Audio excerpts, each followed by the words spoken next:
2013 तक देखिए बिहार में कितना काम हुआ और फिर अब देखिए कितना काम हो रहा है। आज पूरे देश में सबसे ज्यादा मेगा स्ट्रक्चर ब्रिजेज सबसे ज्यादा पूरे भारत में सबसे ज्यादा बिहार में बन रहा है, सबसे ज्यादा। आज एशिया का सबसे चौड़ा 6 लेन पुल जो है वो बिहार में बन रहा है। एशिया का सबसे बड़ा नदी पे, समंदर पे नहीं, नदी पे पुल जो है वो बिहार में बन रहा है। आज 5 एक्सप्रेसवे बिहार में पास हुआ है। यात्रा कर रहे हैं तो आज क्यों कर रहे हैं जब चुनाव आया तो?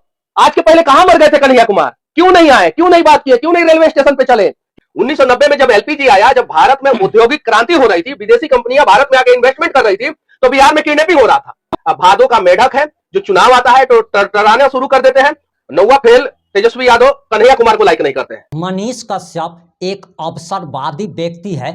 मनीष कश्यप काफी स्वार्थी व्यक्ति है और अपने सपने को पूरा करने के लिए ये व्यक्ति किसी के साथ भी विश्वासघात कर सकता है, किसी को भी धोखा दे सकता है। और ये बातें हम नहीं कह रहे हैं बल्कि बिहार की जनता कह रही है। मनीष कश्यप के विरोधी कह रहे हैं और मनीष कश्यप का विरोध तो उनके अब साथी पत्रकार भी करने लगे हैं। और आखिर पूरा मामला क्या है, पूरा मामला भी हम आपको बताएंगे, लेकिन आपको बताते चले कि कन्हैया कुमार का विरोध करना मनीष कश्यप को भारी पड़ गया है। और कहा जा रहा कि मनीष कश्यप ने उड़ता तीर ले लिया है और अब मनीष कश्यप के विरोधी मनीष कश्यप पर काफी गंभीर आरोप लगा रहे हैं। कहा जा रहा कि मनीष कश्यप एक अवसरवादी व्यक्ति है और मनीष कश्यप के मित्र ने ही, जो कि बिहार के एक बहुत बड़े पत्रकार हैं और जिनका डंका राष्ट्रीय स्तर पर बजता है, उन्होंने भी अब खिलाफत शुरू कर दी है। और सबसे बड़ा सवाल कि क्या मनीष कश्यप को भाजपा टिकट नहीं देने जा रही है, तो आखिर मनीष कश्यप क्या करेंगे, ये तमाम बातें इस 5 से 8 मिनट की रिपोर्ट में हम आपको बताने जा रहे हैं।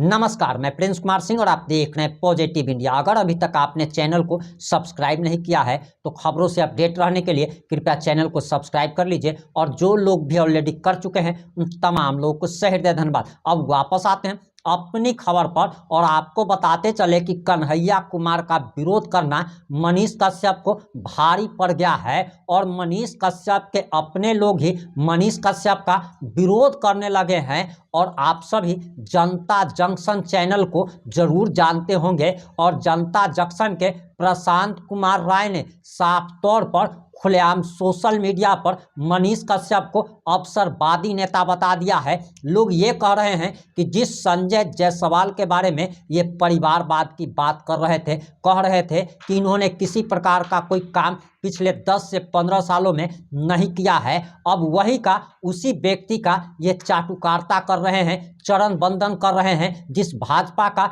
ये विरोध कर रहे थे अब उसी की गोद में जाकर बैठ गए हैं। बीपीएससी छात्र जब सड़क पर आंदोलन कर रहे थे तब इनको बीपीएससी छात्रों का दर्द नहीं दिख रहा था। और जब पहले ये रोड पर खड़े होकर चिल्लाते थे कि पुल गिर रहा है, सड़कों की स्थिति खराब है, लेकिन बीजेपी ज्वाइन करते ही वॉशिंग मशीन में ये धुल चुके हैं और सब कुछ अच्छा हो चला है। हम आगे आपको तमाम बातें बताएंगे कि आखिर मनीष कश्यप को भाजपा टिकट देने जा रही या नहीं देने जा रही। लेकिन सबसे पहले आप कन्हैया कुमार पर उन्होंने क्या बयान दिया है वो जरा बयान सुनिए। के पहले कभी आपने देखा है, कभी एक बार भी जब कोरोना आया तो कन्हैया कुमार कहां विलुप्त थे? जब बिहार में बाढ़ आया तो कन्हैया कुमार कहां विलुप्त थे? आज जो है चुनाव जब आ रहा है बिहार में, हर साल, हर 5 साल में जो है वो भादों के मेढक की तरह टर टर टर टर करने से नहीं फायदा होने वाला है। बेगूसराय में जब वो चुनाव लड़े, उसके बाद से जब चुनाव हारे तो वो अपने कार्यकर्ताओं से भी एक बार नहीं मिले। दिल्ली में जब चुनाव लड़े, चुनाव हारे तो जो ऑफिस था, उनका ऑफिस कार्यालय बना था, वहां से तकिया, सोफा, गद्दा, कुर्सी, एसी सब कुछ निकाल के लेके चले गए। अब वो आए हैं बिहार में। बिहार में कांग्रेस जो है वो आरजेडी पे दबाव डालना चाहता है कि हमें 70 से 80 सीट चाहिए, इसलिए कन्हैया कुमार को आगे कर रहा है। जिस दिन आरजेडी जो है कांग्रेस की बातें मान लेगी, मैं दावे के साथ कहता हूं कि कन्हैया कुमार को जो है कन्हैया कुमार बिहार से चुनाव नहीं लड़ेंगे। क्यों? क्योंकि तेजस्वी यादव तभी कोलिब्रेशन करेंगे कांग्रेस से जब कन्हैया कुमार बिहार से चुनाव नहीं लड़ेंगे, क्योंकि तेजस्वी यादव कन्हैया कुमार को पसंद नहीं करते हैं। रही बात चंपारण से यात्रा शुरू करने की, तो बिहार का भंडार कौन है? चंपारण। चंपारण जो जीतता है वही सरकार बनाता है। आप 1990 से पहले से इतिहास उठा के देख सकते हैं। लालू प्रसाद यादव जब जब जीतते थे तब तब वो उनकी सरकार बनती थी। अभी भारतीय जनता पार्टी और एनडीए जो है चंपारण से जीतती है, यानी चंपारण बिहार में सरकार बनाता है, इसलिए वो यहां से शुरुआत कर रहे हैं। चंपारण में उनका दाल नहीं गलने वाला है। अगर चंपारण आए हैं तो कहे कि मां सीता का जो है मंदिर यहाँ पे बनाया जाएगा, कहे कि वाल्मीकि नगर में जो है लौह कुश का मंदिर बनाया जाएगा यहाँ पे, कहे कि वाल्मीकि नगर में जो एयरपोर्ट बनेगा उसका नाम रहेगा लौह कुश इंटरनेशनल एयरपोर्ट, नहीं कह सकते। तो चंपारण के विरासत को वो नहीं समझ सकते हैं। तो चंपारण में यात्रा करें या कुछ भी करें, उन्हें कोई फायदा नहीं। हिंदी भाषी प्रदेश बिहार बोला जाता है ना, पूरे देश में बोला जाता है कि नहीं बोला जाता है। इनका सीएम जो है वो तेलंगाना का सीएम हिंदी का विरोध कर रहा है। इन्हीं का कांग्रेस का सीएम जो है तेलंगाना में रेवंत रेड्डी जो है हिंदी का विरोध कर रहा है।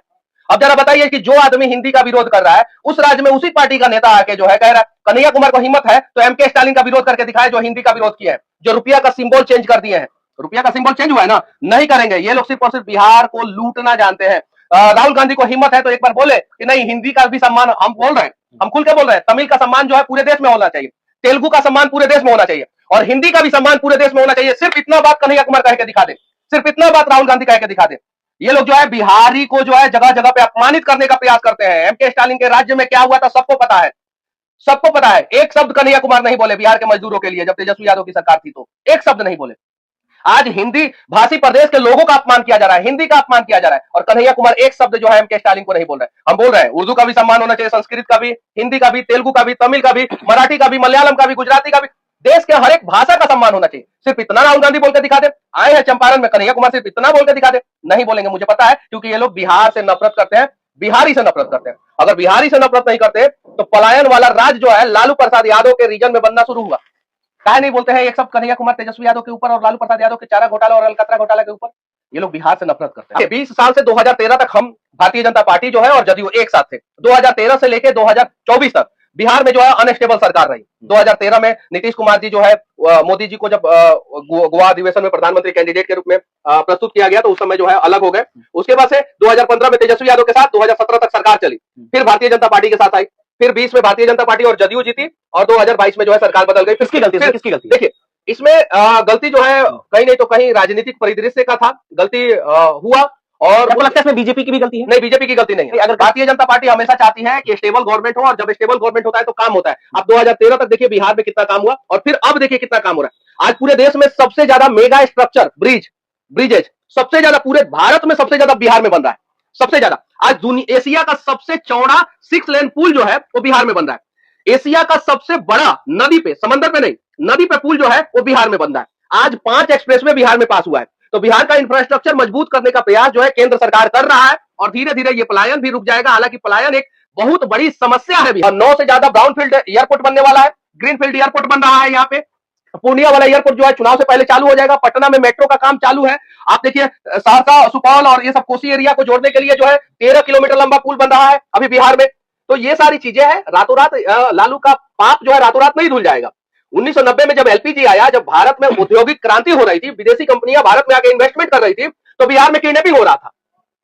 बिहार में क्या हो रहा था? किडनैपिंग। अभी सारी कंपनियां कहीं ना कहीं स्टेबल हो चुकी है। अब धीरे धीरे और सारी कंपनियों को लाना है।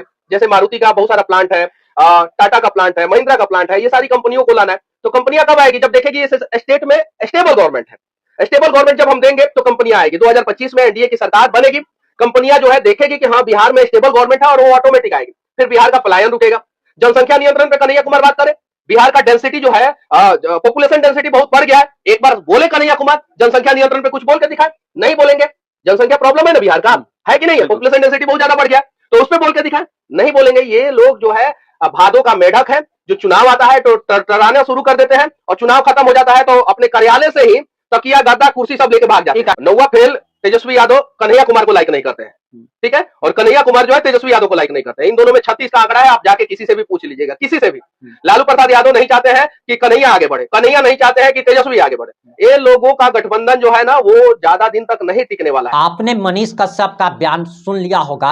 इसी बयान के बाद मनीष कश्यप के सहयोगी भी अब उनका विरोध करने लगे हैं और कह रहे हैं कि कन्हैया कुमार आपकी तरह बिकाऊ नहीं है, वह जिस पार्टी में है उसी पार्टी में है, आपकी तरह वह दलाल मीडिया नहीं है। बहुत सारे सवाल उठाए जा रहे हैं कि बीपीएससी छात्रों के लिए आपने आवाज नहीं उठाई। जब से आपने बीजेपी ज्वाइन कर लिया है तब से आपको बिहार में सब कुछ अच्छा दिख रहा है, लेकिन जब तक आपने बीजेपी ज्वाइन नहीं किया था आपको बिहार में बेरोजगारी नजर आ रही थी, भ्रष्टाचार आपको नजर आ रहा था, सब कुछ नजर आ रहा था, लेकिन अब आपको कुछ भी नजर नहीं आ रहा है। और जनता जंक्शन के प्रशांत कुमार राय ने एक सोशल मीडिया पर पोस्ट करके गर्मी बढ़ा दी है। मनीष कश्यप को अवसरवादी नेता कह दिया है और ये भी कह दिया कि ये तो नेता अभी बन ही नहीं पाए हैं और नेता बनने के लिए, विधायक बनने के लिए, सांसद बनने के लिए मनीष कश्यप किसी भी हद तक जा सकते हैं। नीतीश कुमार से भी ज्यादा बड़े पलटूबाज मनीष कश्यप भविष्य में निकलेंगे। वहीं आपको बताते चले कि टिकट को लेकर मनीष कश्यप चनपटिया विधानसभा क्षेत्र से भले ही तैयारी कर रहे हैं, लेकिन बीजेपी की तरफ से अभी तक कुछ भी क्लियर नहीं किया गया है। एक बार पहले भी मनीष कश्यप के साथ बीजेपी धोखा कर चुकी है। जब मनीष कश्यप ने बीजेपी ज्वाइन किया था उस समय कहा गया था कि एमएलसी पद का इनको लालच दिया गया है और जल्द ही बिहार में इनको एमएलसी बनाया जाएगा, लेकिन लगभग 1 साल होने को है, लेकिन मनीष कश्यप एमएलसी तो छोड़ दीजिए कुछ भी नहीं बन पाए हैं। पार्टी में भी इनको कोई एक पद अभी तक नहीं मिला है। ये एक आम कार्यकर्ता हैं। हालांकि वह बिहार विधानसभा चुनाव की तैयारी कर रहे हैं चनपटिया से, जहां से बीजेपी के विधायक उमा शंकर सिंह हैं और उमा शंकर सिंह ने ही मनीष कश्यप पर एक केस भी किया था। मारपीट का आरोप लगा था कि विधायक के साथ मनीष कश्यप ने मारपीट की है। खैर अभी के जो हालात है उसमें कुछ भी क्लियर पता नहीं चल पा रहा है कि मनीष कश्यप को बीजेपी टिकट देने जा रही है अथवा नहीं देने जा रही है, क्योंकि जिस विधानसभा सीट से चनपटिया से मनीष कश्यप लड़ने की तैयारी कर रहे हैं वहां से बीजेपी का ऑलरेडी सिटिंग विधायक है, 10 साल से विधायक हैं, और जो 10 साल से विधायक हैं उसका टिकट काटकर मनीष कश्यप को भाजपा टिकट देगी या नहीं देगी, ये हम बात आपके विवेक पर छोड़ते हैं। अब आप ही कमेंट करके बताइएगा कि आखिर मनीष कश्यप का भविष्य क्या होगा। आप जरूर अपनी प्रतिक्रिया दीजिएगा। जुड़े रहे हमारे साथ। जय हिंद, जय भारत।